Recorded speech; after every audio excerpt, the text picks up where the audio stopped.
Vous êtes ma mère. » La voix du garçon explosa dans la salle d'audience comme un coup de feu silencieux. Le néon grésille au plafond du couloir de détention. Assis sur un banc froid, Malik frotte ses poignets rouges marqués par les menottes. 15 ans. Une vie déjà trop lourde pour ses épaules. Ce n'était pas lui. Il le jure. Mais qui va l'écouter? Il a été trouvé à côté du dépanneur cambriolé, capuche noire, sac vide, mais les clichés pèsent plus lourd que les preuves. Derrière la vitre, il observe les va-et-vient des policiers.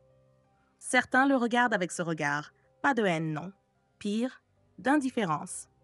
Il pense à Madame Jenkins, sa mère d'accueil, qui a essayé de l'aimer, mais elle ne pouvait pas remplir ce vide sans nom, ce trou dans le cœur qu'il ressent depuis toujours. Les services sociaux ne lui ont jamais rien dit. Juste, déposé à l'hôpital, sans nom. Et c'est tout. Pas de photo, pas de voix, pas d'origine. Juste un prénom attribué par une infirmière.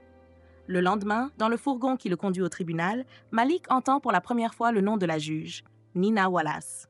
Et là, tout bascule. C'est comme si ce nom réveillait un écho, quelque chose d'enfoui.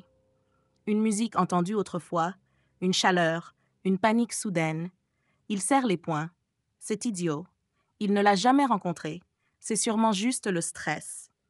Mais quand il sort du fourgon et monte les marches du tribunal, une pensée folle traverse son esprit. Et si je la connaissais? Dans le petit bureau de béton, Malik reste assis, les yeux fixés sur le sol. L'avocate commise d'office entre, me Alicia Harris, la trentaine, vive et directe. « Malik, je suis là pour toi, d'accord? Mais il faut que tu sois honnête. Tu l'as fait ou pas? Non. T'as un alibi? Je marchais. Seule. D'accord. Pas idéal. Elle lève les yeux au ciel, mais elle sent qu'il y a autre chose. Un silence épais flotte dans la pièce.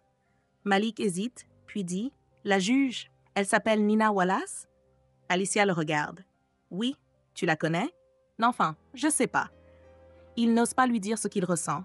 Cette intuition physique, viscérale. Depuis qu'il a entendu ce nom, il ne dort plus. Des flashs surgissent en rêve. Une chanson douce chantée dans une langue qu'il ne comprend pas. Une berceuse. Des mains tièdes sur son front. Et surtout, ses yeux.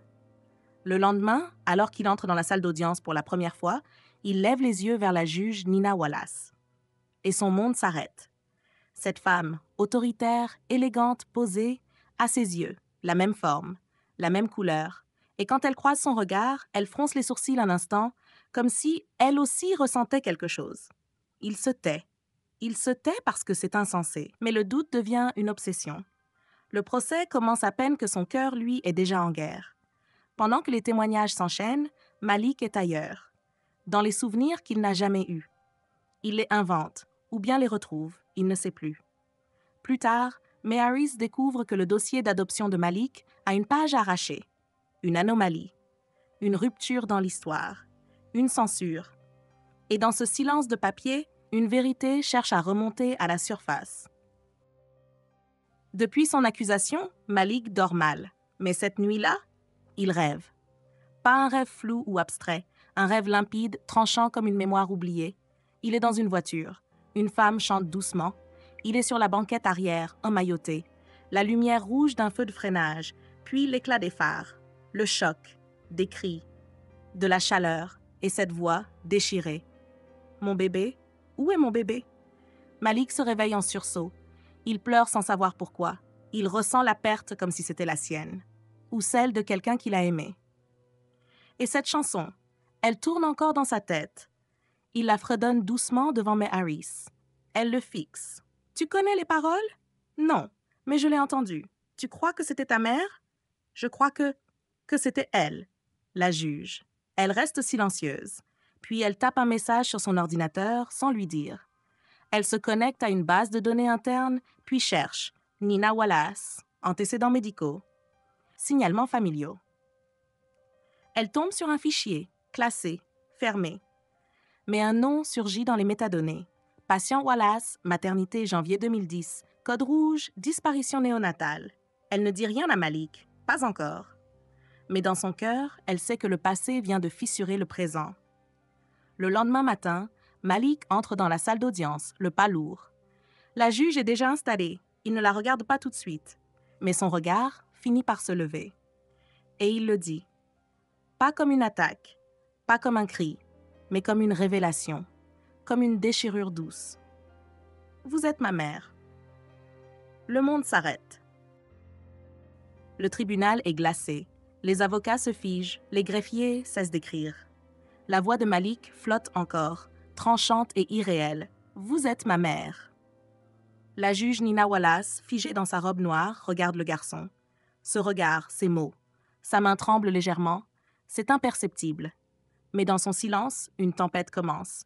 Audience suspendue, 15 minutes. Elle sort en titubant presque. Dans la salle d'attente privée, elle arrache sa robe, son souffle est court. Elle ne comprend pas. Elle veut nier. Elle doit nier. Ce n'est pas possible. Ce garçon est un délinquant, un accusé. Et pourtant, une vieille douleur se réveille en elle, 15 ans plus tôt. Un accident, une voiture en feu, l'hôpital, le choc, le réveil sous sédatif. Et ensuite, le vide. L'enfant disparu. La police avait conclu, le bébé n'a pas survécu, corps carbonisé. Elle n'a jamais revu ce corps, elle n'a jamais posé de questions. Pourquoi? Parce que c'était plus facile d'avancer. Parce qu'elle voulait survivre. Parce qu'elle est devenue magistrate. Parce qu'elle a mis un mur entre elle et la douleur. Mais maintenant, le mur se fissure. Pendant ce temps, May Harris suit une piste. Un ancien infirmier retraité accepte de la rencontrer. Il a des doutes. Il se souvient d'un cas étrange en 2010. Une mère blessée, inconsciente, un nourrisson épargné, une décision d'urgence. Il murmure, le bébé n'était pas mort. Il a été transféré sous un autre nom pour éviter un scandale, une erreur de procédure, peut-être intentionnelle. Le sang d'Alicia se glace. Tout concorde. Malik n'est pas fou, il sait. Il ressent. Elle court voir Nina et lui dit, sans colère, sans pression, « Il mérite la vérité, et vous aussi. » Le soir, seule dans son appartement, Nina ouvre une boîte en métal cachée dans son armoire. Elle y trouve la seule photo d'échographie qu'elle avait gardée. Sur le bord de l'image, une note griffonnée, « Baby Wallace, janvier 2010. » Elle pleure, pour la première fois en 15 ans. Le jour suivant, la salle d'audience est pleine. Journalistes, caméras, avocats, le ministère public est tendu, l'affaire a fuité. Les murmures parlent d'un enfant volé, d'un enfant rendu, d'un pouvoir judiciaire compromis. Malik entre. Il n'a pas dormi, il ne sait pas ce qui va se passer. Il ne sait pas si c'est vrai, mais son cœur sait déjà. La juge Nina Wallace prend la parole. Elle s'avance. Elle ne lit pas. Elle parle avec sa voix, sans code, sans artifice.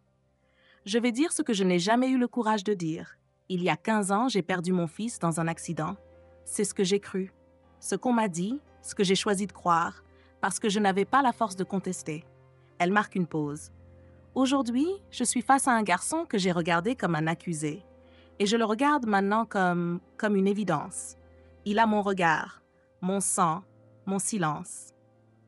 Elle se tourne vers le procureur. Je demande la fin des poursuites, l'ouverture d'une enquête fédérale sur l'adoption de Malik, et je vous informe que je quitte mes fonctions. Un murmure traverse la pièce, les caméras clignotent, mais tout le monde regarde Malik. Il se lève, il ne parle pas. Il avance. Lentement, il se plante devant elle. Nina Wallace la juge, sa mère baisse la tête. Il la regarde, puis il l'embrasse sur le front. Silence. Puis des sanglots dans le public, puis un tonnerre d'applaudissements, pas pour une fin heureuse, mais pour un instant vrai. Parfois, la vérité ne repose pas sur les preuves. Elle vit dans le cœur, dans le sang, dans la mémoire brisée que le silence n'a jamais su enterrer. Quand une voix a le courage de briser le mur du mensonge, elle peut guérir ce que le monde croyait perdu.